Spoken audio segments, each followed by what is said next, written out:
அல்லாஹ்வின் தூதர் நபி ஸல்லல்லாஹு அலைஹி வஸல்லம் அவர்கள் என்னை எவ்வாறு தொழ கண்டீர்களோ நீங்கள் அவ்வாறு உங்கள் தொழுகையை அமைத்துக் கொள்ளுங்கள் என்றார்கள். நம்முடைய தொழுகை அல்லாஹ்வின் தூதர் நபி ஸல்லல்லாஹு அலைஹி வஸல்லம் அவர்கள் எப்படி கற்றுத் தந்தார்களோ அதன் அடிப்படையிலே இருக்க வேண்டும்.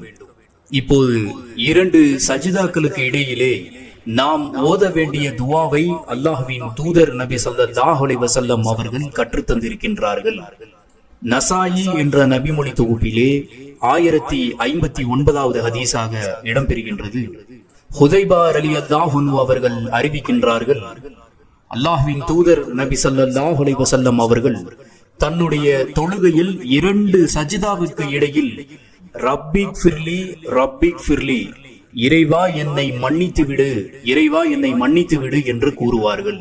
இந்த துவாவை ஓதிவிட்டு நீங்கள் 2வது சஜிதாவிற்கு செல்ல வேண்டும்.